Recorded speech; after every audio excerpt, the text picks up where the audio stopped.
मात की जय। महाराष्ट्र में हर नदी को गंगा बोल देते, वो गोदावरी थी। कोई लोग गंगे मात की जय, कोई गोदावरी की जय करके मुझ में नहा जाते। अभी अभी सिंहस्थ हुआ था, कुंभ का मेला। हजारों लाखों लोग अपने पाप मुझ में डाल गए। मैं नारी का रूप लेकर तुम्हारे जैसे ब्रह्मज्ञानी संत के सत्संग में एक एक कदम चलकर आती हूँ। मेरे पाप कटते हैं और मैं सुनती हूँ। मेरे को अपने पुण्यमय सुख दुख और पाप पुण्य से परे स्वभाव की स्मृति आती है। महाराज मैं आपकी ऋणी हूँ। वो लुफंगे कुछ भी बोले, दुखी होना न होना अपने हाथ की बात है। आपकी कथा मेरे साथ है महाराज। कोई अपना अपमान करे और अपने गलती हो तो सुधार ले, नहीं गलती हो तो दुखी क्यों होना। कोई अपनी सराहना करे तो उसकी सज्जनता है, अथवा हमने अच्छा काम किया तो भगवान की दया है। अभिमानी क्यों होना महाराज। ये तो आपकी कथा का प्रसाद हमने रख लिया है पास में। अच्छा माता जी, तो ऐसा करो कि मैं रोज तुम्हारे किनारे आ जाऊं और तुमको सत्संग सुनाऊं। बोले नहीं महाराज, तो मैं वहां अकेली सुनूंगी। मैं आती हूं तो मेरे को देखकर आप ब्रह्म ज्ञान की ऊंचे से ऊंची बात, जो सुनने से करोड़ों गौ दान करने का फल होता है, ऐसी बातें आम आदमी सुन सकते। मेरे निमित्त आप इतनी ऊंची ब्रह्म ज्ञान की बात बोलते। महाराज मेरे को यहाँ आने देने की इजाजत मिल जाए। तब चंडाल चौकड़ी के लोगों के महाराज भाव बदल गए। अरे ये साक्षात गोदावरी माता, जैसे गंगा माता शांतनु को, भीष्म को तकलीफ पड़ती तो प्रकट होकर बात करती और फिर गंगा जी अपने गंगा रूप में विलय हो जाती। तो इनके तीन रूप होते हैं। आदि भौतिक रूप से तो बहते हैं, आदि देविक रूप से प्रकट हो सकते और आध्यात्मिक रूप से तो, तात्विक रूप से तो सबका स्वरूप एक ही है। ऐसे सूर्य के भी तीन रूप हैं। ये आदि भौतिक सूर्य है जो सूर्य की उपासना करते और सूर्य नारायण आ जाते वरदान देने के लिए।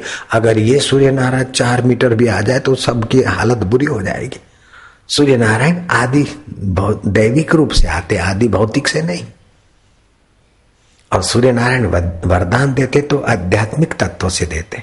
जैसे गुरु का शरीर ये आदि भौतिक है, लेकिन गुरु जब कृपा करते तो आध्यात्मिक बल से कृपा करते। शिष्य का शरीर आदि भौतिक है, लेकिन शिष्य जब सुनता है और निर्णय करता है भगवान के तरफ जाने का, तो उसकी बुद्धि आध्यात्मिकता में आ जाती।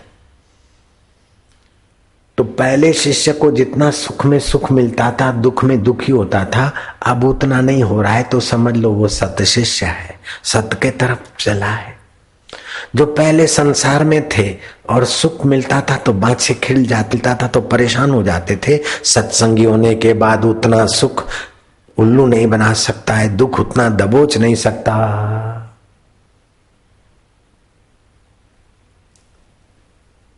तो वो चंडाल चौकड़ी के लोग दंग रह गए। पश्चाताप की आग से उनका हृदय पवित्र हो गया।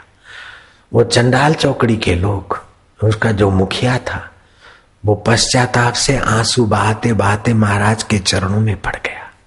महाराज हमने एकनाथ एक्शन कमेटी बनाई थी, आप यहां से चले जाए और हमारे धंधे चले। हमारे धंधे तो हमको भी नरक में ले जाएंगे और हमारे ग्राहकों को, और आपके धंधे तो आपको भी रब से मिला बैठे हैं और इतने लोगों को मिलाएंगे। तो महाराज हमारे को भी अपना शिष्य बना लीजिए, अपना सेवक बना लीजिए, हम बुरे धंधे छोड़कर अच्छे रास्ते आ जाएं। महाराज ने कंधे पकड़ के उनको उठाया। वो कोई बात नहीं, भले तुमको भाव से आते थे, मेरा फॉल्ट खोजने को आते थे, लेकिन आते थे तो रब की कथा तो तुम्हारे कान में पड़ती थी ना। जिनके कान में भगवान की कथा नहीं पड़ी, उनके कान है सांप के बिल, तुलसीदास बोलते। और जिनके जिह्वा से भगवान के नाम का उच्चारण नहीं हुआ, उनकी जीभ है मेढक की जीभ। जिन हरि कथा सुनी नहीं काना, श्रवण रंध्र ए भवन समाना। जे नहीं करहि राम गुण गाना, जी सुदादुर जी समाना। तुमने तो भगवान के गुणगान भी किया, कीर्तन भी किया, कथा भी सुनी। तुम अपने को अपराधी मत मानो। तुमने मेरा द्वेष किया, मेरा बुरा किया, ये मैं मानता ही नहीं। तुम बुरे नहीं हो, बुरा तो तुम्हारा मन था, अभी ठीक हो गया। तुम तो भगवान के स्वरूप थे। जीव सदा बुरा नहीं होता है, बुरा आदमी भी जिस समय बुराई करता है उतना उस समय जो बुरा है उसके बाद उतना बुरा नहीं रहता, बुराई के पहले भी बुरा नहीं रहता, क्योंकि जीव का वास्तविक शुद्ध स्वरूप तो ईश्वर का अंश है। इसीलिए किसी के लिए भी अपने दिल में गांठ मत बांधो, अरे के सरदार ऐसे ही होंगे, अरे के पंजाबी ऐसे ही होंगे, अरे मारवाड़ी ऐसे ही होंगे, अरे फलाने ऐसे ही होंगे। अरे भाई किसी ने कोई थोड़ी गलती की और उस समय बेचारे ने की, अभी वो भी ऐसा नहीं है तो सारे ऐसे कैसे हुए? तो किसी को बुरा मानकर अपने दिल को बुरा ना करना। सबके भीतर अपना परमेश्वर है। जो निपट निराले है, निगुरे है, सत्संगी नहीं है, उनकी बातों से अपने को बचा ले, उनके संग से अपने को घाटा न उसलिए जरा बचा दे, बाकी अपने हृदय में किसी के लिए बुरी गांठ न बांधे।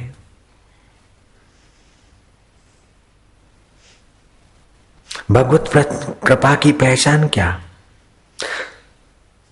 जब द्रवहि दीन दयालु राघव साधु संगति पाइए। हमारे कोई न कोई ऐसे कर्मों से अंदर परमात्मा प्रसन्न हुए, उसकी पहचान क्या?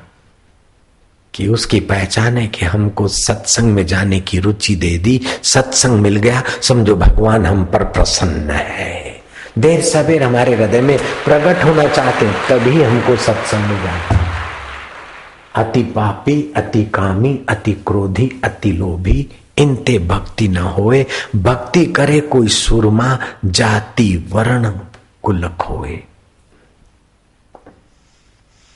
तो एक है असत और दूसरा है सत। असत है माया और सत्य है उसको जानने वाला रब। दोनों साथ साथ, जैसे असत है काले बादल और सत्य है सूरज। सूरज बादल बनने के पहले था, काले बादलों ने उसे घेर रखा है तब भी सूरज है, और काले बादल बिखर जाएंगे तब भी सूरज रहता है।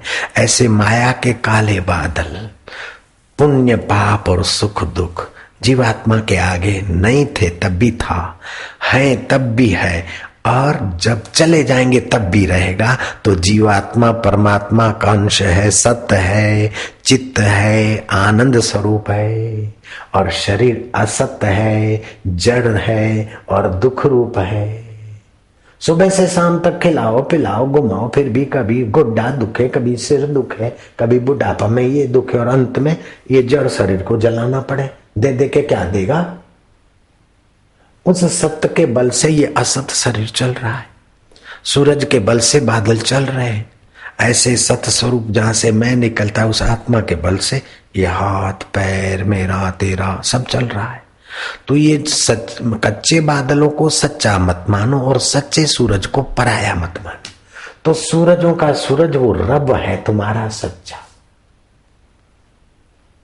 वो आदि सत्य था, जुगों से सत्य है, तुम्हारे साथ है, अभी भी सत्य है। और तुम असत्य शरीर को छोड़कर नरक में जाओगे तभी भी नरक के दुख का ज्ञान उसी का है, नरक स्वर्ग के सुख का ज्ञान उसी का है।